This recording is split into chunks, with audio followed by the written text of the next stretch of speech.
friends, welcome back. So this is going to be a video for the new Moon Capricorn coming up on December 30th.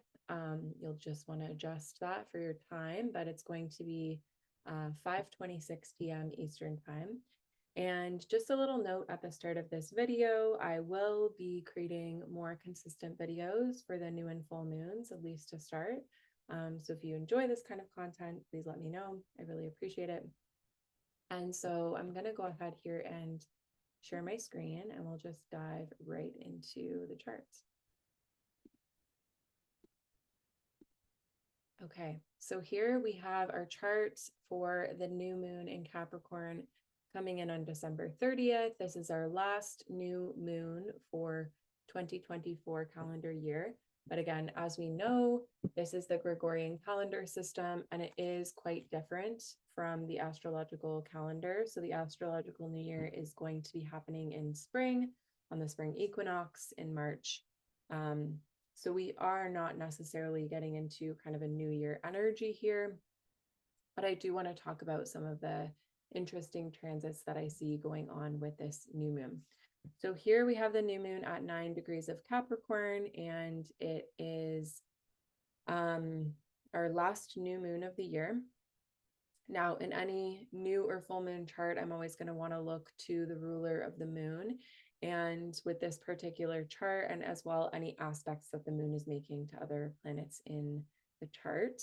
And with this chart, we have the new moon ruled by Capricorn, making its only aspect to the ruler of Capricorn, which is Saturn in Pisces. So this is a sextile aspect. This is a harmonious, helpful aspect to the ruler of this chart. And a new moon in Capricorn, I always like to say, the reason why we kind of set intentions and create goals and resolutions, so forth, long-term future planning and vision and goal setting during the new year is actually because it's Capricorn season. And Capricorn is the archetype in the zodiac that is really wants us to create a sustainable and a long-term plan that's based in longevity. This is what Capricorn wants. This is what Saturn wants. And it's all about creating structure, routine, discipline, right? These are why kind of we set these goals, we set these intentions. Okay, I'm going to go to the gym, or I'm going to do this healthy habit, or I'm going to sort through my finances, or whatever it may be. We set these kind of goals and intentions during Capricorn season. We tend to forget about them or fall off when Aquarius season comes around, because Aquarius does not want to be confined to those rigid structures and systems that Capricorn is laying down. So that's something interesting to kind of be aware of.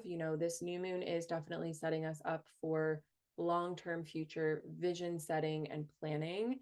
It is a great time to kind of make some goals, especially, I always recommend looking at where these sort of transits are hitting your chart. So if you don't know how to do that, I'm going to be having a separate video for you on how to pull up your own chart and how to read what I'm speaking about, how it affects you. But you're going to want to know what house you have Capricorn in, because that's where we have this new moon. And that's really where you're going to be setting some kind of long-term future plans, intentions, goals. There's something that is your Capricorn wants to build something to last. And so there's something lasting that you're potentially planting new seeds around, right? A new moon is always new intentions, new beginnings, planting new seeds. And so we're doing that, but we're doing it in a way where we're forward thinking, we're visioning into the future, and we're having some kind of a long-term sustainable future vision that we're wanting to set seeds for, plant seeds for. And Saturn here is the ruler of this chart, and Saturn is in harmonious aspect to the moon. So Saturn is creating a helpful, supportive energy to these kind of long-term visions and futures. And I actually love that Saturn's in Pisces in this chart, because Pisces is an archetype that really allows us to tap into our dreamer energy. And so when you're creating this kind of long-term future vision, right, Capricorn can be a little bit rigid, a little bit sort of inside the box kind of energy. And we have beautiful Saturn in Pisces, which is kind of allowing us to tap into the dreamer in ourselves. What are the future visions? What are the possibilities? How can we tap into that dream-like wonder and then create kind of a more structural, tangible plan in order to bring those manifestations into tangible reality, right? Saturn and Capricorn are all about the 3D. It's all about what we're tangibly doing. Something I really love about the Capricorn archetype is that this is an archetype that's really capable of achieving anything that it sets its mind out to. So it's really a hardworking energy. I love to think of the mountain goat archetype, that kind of steady, step after step, climbing to the next peak of the mountain. Where we want to make sure that we don't get caught up with Capricorn is that Capricorn can have the tendency to reach a peak, and rather than turning around, taking in the view, catching their breath, drinking some water, and enjoying the accomplishment that they've just achieved, Capricorn can just sometimes see the next peak and just chase that next goal, that next milestone, that next achievement. Capricorn is very much driven by sort of recognition and status in that way. And so we want to be mindful around that. With the intentions that we're setting, that we're really setting goals, and these future projections that we're leaning into are coming from a place of true desire and soul alignment, rather than from a place of ego or from a place of kind of materialism, status, things like this. So that's kind of the new moon energy, but there is quite a bit more going on within the chart. And I want to touch on that because I do think that it's quite significant to kind of the energy that we're feeling collectively right around this new moon. And so what I want to bring focus to is a couple of really interesting transits. So we always want to look to the nodes. They're always such a significant part of the chart. And as we know, we're just in our final moments of North Node Aries, South Node Libra. These nodes are going to shift in mid-January. And so we just have a couple more weeks of that left. And these nodes are making an exact sextile and trine to the opposition that's happening between Mars and Pluto in this chart. This Mars-Pluto opposition is 1 degree from exact in this chart. We are going to have this coming into exact in January, and then there's going to be a third opposition in the spring. But this, we're already in the energy of this opposition with this new moon. And Mars and Pluto in opposition can be quite an intensity. So Mars and Pluto are co-rulers of Scorpio, and Scorpio is kind of our most, intense zodiac energy. I think Scorpio gets a bad reputation, but there is a lot of shadow and a lot of kind of shadow work and processing to do when it comes to the archetype of Scorpio. And we want to be aware of that. And so when we have these two planets in opposition, in sort of a battle, a war with one another, we're dealing with a lot of intensity. We're dealing with a lot of deep emotion and a lot of desire to take action around that emotion. Pluto is our planet of transformation, death, and rebirth, and really going into the underworld of our psyche. Pluto rules power, control, and so there's a real depth with Pluto. Pluto is also the evolutionary driver of the chart in evolutionary astrology, and so there's a lot of kind of past life energy with Pluto. There's a lot of karmic energy with Pluto. And so Pluto can really reveal things to us that we may not be consciously aware of, especially when we're kind of moving through the mundane of the day-to-day life. And so all of these outer planets, right, are kind of tapping us into a larger perspective. And Pluto, sort of the furthest planet, it's sort of the most kind of, it's the furthest from our personal ego. So it's the most like transcendent of this individual lifetime. And Mars is a personal planet. So Mars is about our ego. It's about our personal will, our drive, our motivation, our discipline. Not even quite so much discipline, but like our willingness to take action in pursuit of something. Mars is the warrior. Mars is about chasing after our dreams, but also protecting and defending our values and what matters to us. And so when these two come into opposition, that's quite an intense energy, right? So there's likely something being stirred up karmically. It could be whatever, issues around power and control, transformation, death and rebirth. Mars is going to kind of aggravate that process. And that aggravation, is pushing us towards some kind of a transformation. So the last opposition between these two is actually in Cancer Capricorn, and now they've moved into Mars and Leo and Aquarius. And so it's going to be quite a different sort of energetic.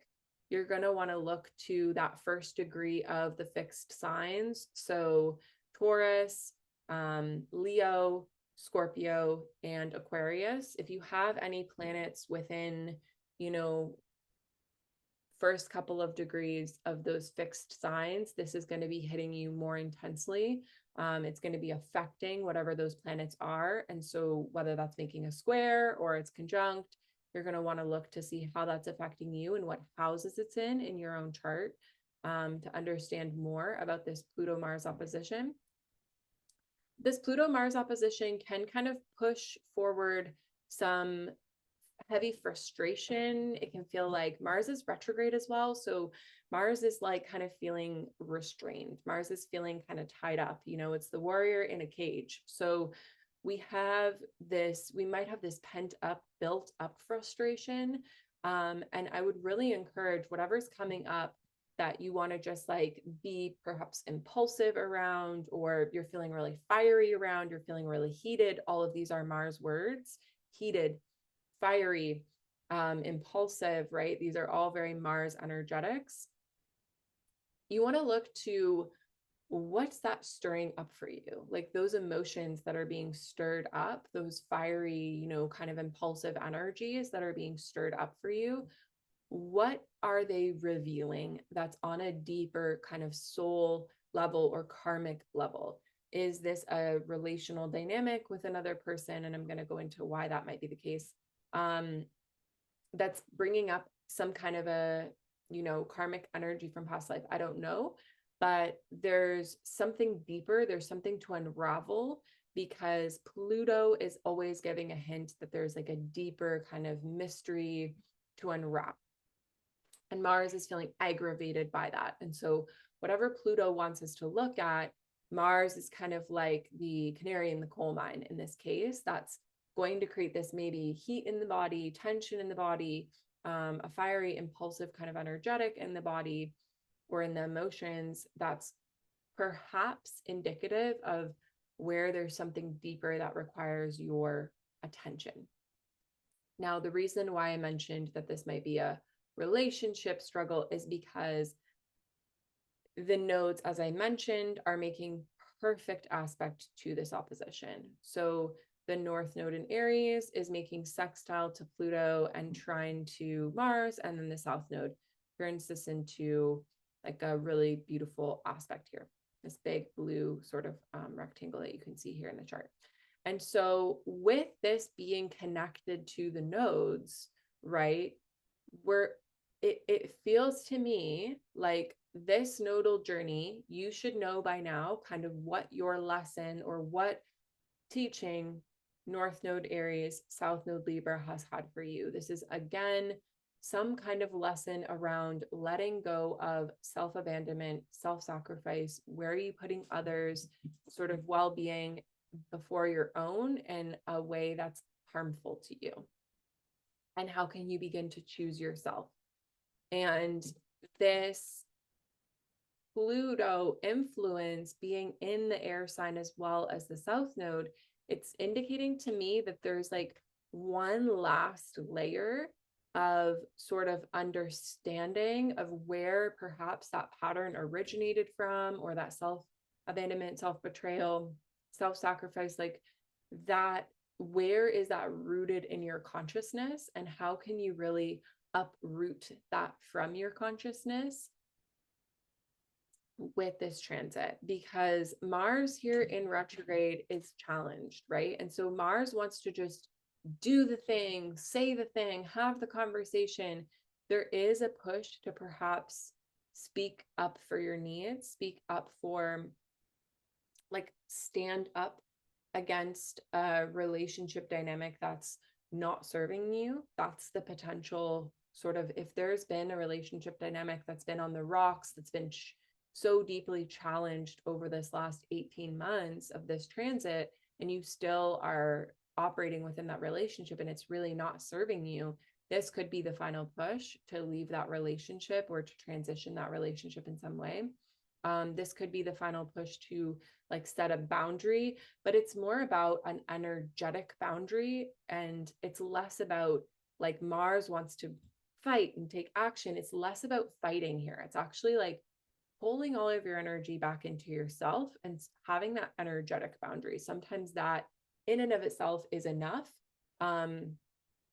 There are, of course, going to be cases where there needs to be communication, and that communication is perhaps still feeling not fully clear on what or how needs to be communicated. So Mercury is still in post shadow until January 3rd, a couple days after this new moon. So there may still be some pieces of the puzzle from that Mercury retrograde journey that are being integrated that, are going to lead to clarity around how or what needs to be communicated. But with this new moon, it's like the energetic boundary is what's really significant. Mercury can feel a little bit extra confused because of this continued opposition from Jupiter. It's less tight than it was in the last full moon, but Jupiter is here still in opposition to post-shadow Mercury. It can be making things seem like a little bit more dramatic than they necessarily are. And so this is, again, why I'm encouraging that perhaps if there is a boundary around your sense of self that needs to be protected, which is that North Node Aries, then perhaps that boundary is more of an energetic boundary than like a big, heavy conversation. Jupiter in opposition to Mercury can make conversations kind of blown out of proportion. And so we just want to be mindful of that with this chart. We want to be mindful of conflict in general with Mars in opposition to Pluto. Like, this is just a challenging aspect. And it can just bring a little bit more aggression to the surface. I'm curious to see as well if there's any themes revealed here around, we're stepping into Pluto in Aquarius over the next 20 years, and we're going to begin to see the shadow of Aquarius, which will potentially reveal shadows around things like technology, AI, so this opposition from Mars is perhaps going to stimulate and reveal what some of these themes are going to be collectively over the next 20 years of Pluto and Aquarius. The other interesting thing that we have going on in this chart is that we have Venus being squared by Uranus. And this is another reason why I feel that this Mars-Pluto opposition could be bringing up challenges in relationship dynamics, because Venus, being the ruler of the South Node, is being squared by Uranus in this chart. This is a very unpredictable energy. And whenever I hear astrologers kind of trying to predict what a Uranus transit might do, it's like, it's never going to be the thing that you think, because it's Uranus, and Uranus is by nature shock and transformation in an unpredictable and unexpected way. It's being struck by lightning. Like, you can't predict being struck by lightning. And so, there's the energy of being struck by lightning, where you get a download, where you get an idea, where you're like, wow, a lightning bolt, a clarity, a revelation, a innovation, right? That can all be Uranus. And then there's also getting struck by lightning and electrocuted, and that's another side of Uranus. And so Uranus is really zoomed out. Again, it's one of these outer planets. It's working in sort of divine orchestration. And so Uranus doesn't really care how your ego feels about the transformation that it's bringing. It's more about like creating necessary change that may be very uncomfortable on a personal level. And a square aspect is a challenge. And so Uranus being in square to Venus in this chart is definitely a challenge. And it could bring unexpected blessings for some people. You're going to, again, want to look at how this is hitting your personal chart.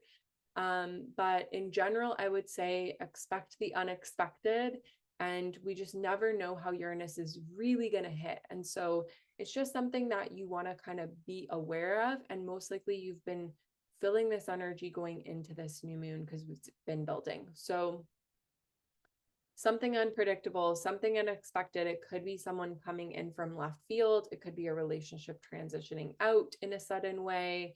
And Venus also rules finances, so it could be something to do with that. I love Venus being in Aquarius here because Aquarius is the ruler of Uranus. And so she is a little bit more detached in Aquarius.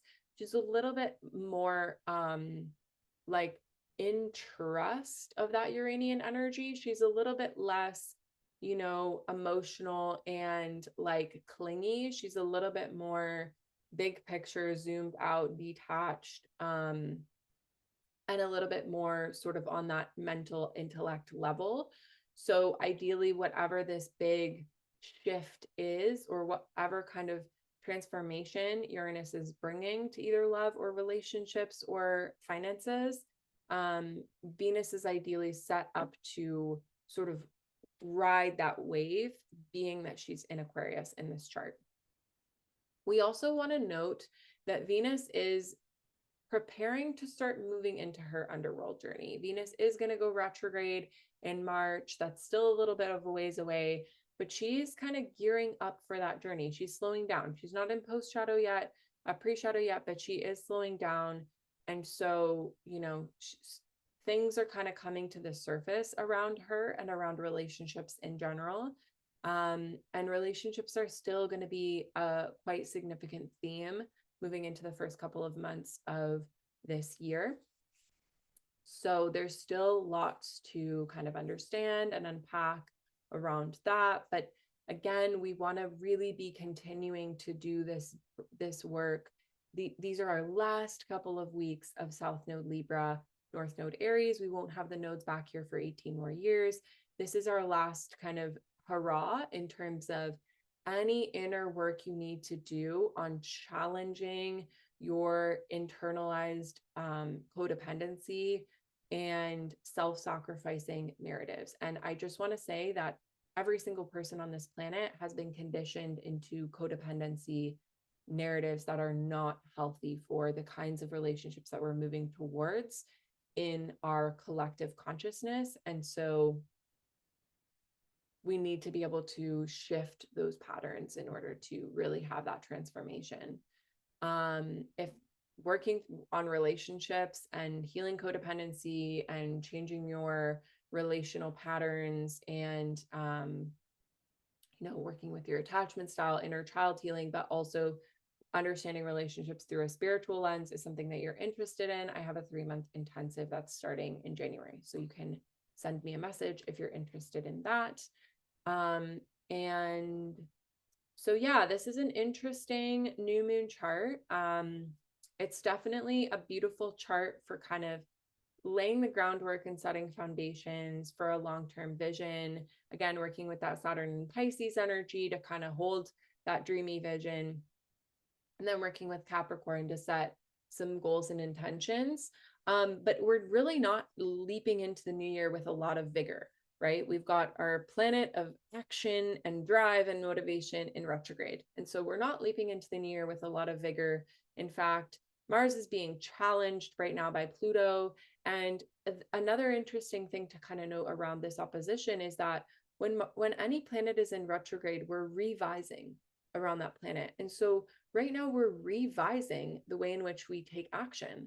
And that's hitting whatever, Leo is in your chart, whatever house that's in, that's the area of your life that you're revising the way you take action up until February 24th. And this Pluto opposition is saying, hey, there's something that you might want to revisit. There's something that you might want to rethink. There's a new perspective around the way you take action. And like the least productive way to work with astrology is to fight against it. These are collective cycles that are influencing us all, whether or not we're aware of them.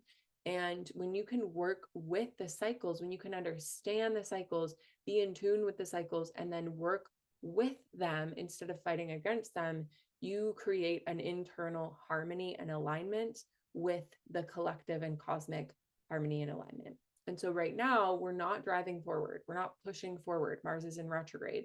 We're actually being asked to revisit and revise the ways in which we take action, the ways in which we fight for what we believe, all of these things that Mars represents. And Pluto is showing us a deeper shadow around the ways we fight for the things we believe, the ways we take action towards our dreams.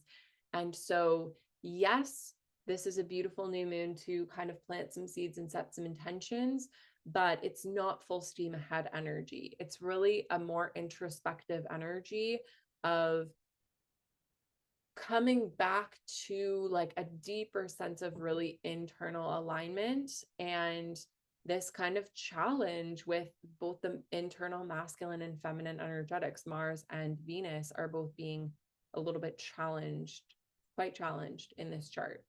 And so there's like a revisiting around those energies and how we want to embody them and who we want to be as we step into this new year.